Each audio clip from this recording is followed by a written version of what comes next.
Hello everybody, this is a tips video for the 1 vs 1 hacking invasion game mode in Watch Dogs. It's my favorite game mode. If you haven't played it, definitely check it out. And if you're having problems with it, I got some tips for you. I'll show you my general procedure for how to hack somebody, and let's just jump right in. Okay, we see in this match, I spawned very far away from my target. I have 5 minutes to do two things. The first thing you should always do when you get in a match is get a car. You always want to hack from a car or on foot near a car, because once you hack, you only have a minute to get as far away from your opponent as possible. So get a car, it's so important. Now we see up here that my opponent's going to turn around and start coming towards me and then pass me going the opposite direction. This makes for a very perfect hack because I'm already putting as much distance between me and them as possible. In fact, I hit the maximum distance like immediately and I just drop the zone, boom, right here. This is actually a really shitty place to drop the zone, but whenever you do, always cause some commotion. Here I kill a civilian, but you could do whatever. Blow up steam pipes, cause a traffic accident, you know, whatever. You just want there to be some noise. Car pileups are great because they're going to spend time looking at all the cars to make sure you're not hiding in any of them. Now we see there's a vehicle down there, and you may be like, oh, that'd be a great place to just go and hide, but since there's only one of them around, the guy's definitely going to check it. So I end up just standing in this tree. The nice thing about this is it puts me near the car so that if I do get profiled, so we see my opponent kind of, he's done looking for me. If I do get profiled, I can easily run to the car, jump in, and try to escape. Because you still earn some notoriety even if you get profiled, but you escape successfully. But you're going to lose it if you get caught and killed. So always have a car nearby because you aren't going to survive on foot with your opponent shooting at you for very long. And that's kind of all there is to this match. Just standing in foliage is super useful. This isn't even like an actual hiding spot or cover area. This is just me standing next to a tree model.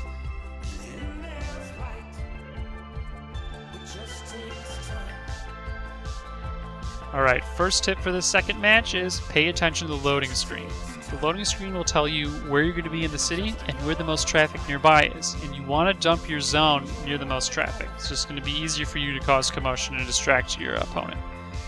So here, I'm moving towards my opponent. I'm kind of trying to stay with a traffic pattern so I can blend in, but it doesn't look like he's moving, so there he is. He gets in a car, starts going the opposite direction of me like last time. Just beautiful, hack it, and then here I go, putting some distance between me and him.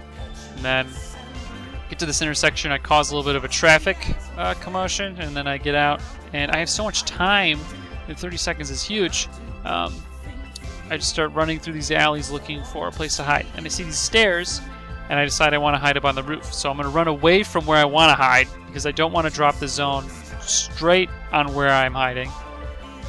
And then I run up here, and then I see my opponent's little name over there. So he's closing in on me, but this is a pretty good hiding spot.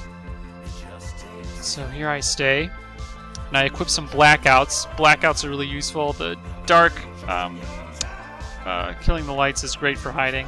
I also get this camera across the street. This is what makes this hiding spot so cash, is because I can use this camera to now watch my back. I can see the roof where he would have to run across to get to me. I can also keep an eye on him in the alley, so I see him, drive his car across the street.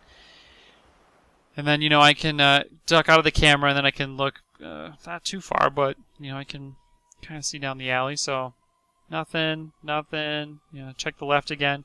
And then when I look over here, I see him getting out of his car, moving towards the stairs where I think he's going to come up to the roof. So I jump down and kind of double back on him. This is another great thing to do, is hide where your opponent's already checked. This will drive him crazy. So I hide in this car, which I'm sure he's already looked, and then I drop a blackout, just to further aggravate him. So he's running. He has no idea. The zone is as narrow as it's going to get right now, so it's like a corner of a block. He knows I have to be around here somewhere. And then I jump up here and get back onto the roof. And the match is like pretty much over. He jumps in at the 99 mark up the stairs, but it's too late. Okay, this third and final match takes place only on foot. It's at Navy Pier. My opponent's on foot, I'm on foot. So I spawn, and based upon where my opponent is, I very quickly decide that I want to go left towards the park with all those red trees over there. So I'm just kind of like sprinting. My opponent isn't moving. I'm a little careless going around the corner while sprinting, but they don't seem to notice. I get the hack off, And then I just walk behind this newsstand, and then I book it, vault over the pier, and then jump in the water. Yeah, there we go. It's actually pretty dangerous because if you saw me, easy shot when I'm swimming in the water. I would avoid boats because anytime a boat's in the water and it's in the zone, people are going to check. So I dropped the zone in the park with all the people in it, even though I'm planning on hiding behind this building over here. And, I'm looking for a spot. It's kind of a shitty spot. This is kind of a shitty spot. So then I end up hiding in this bush. And I'm pretty sure this bush can conceal me entirely. So the zone's already shrunk once. Haven't seen any sign of him. And then I see my opponent in the park running around shooting guns, trying to get the civilians to run around like crazy. So he clearly doesn't have any idea where I am. Luckily, there's a lot of people on this park to distract him, even though it's a small park.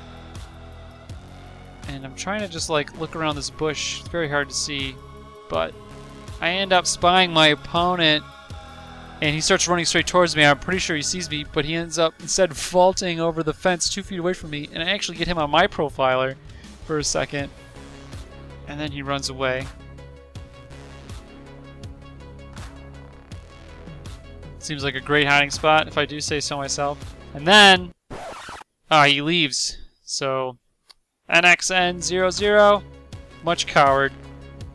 But hopefully you thought that some of these tips were useful, or at least saw that it's not that hard to hide in a tree.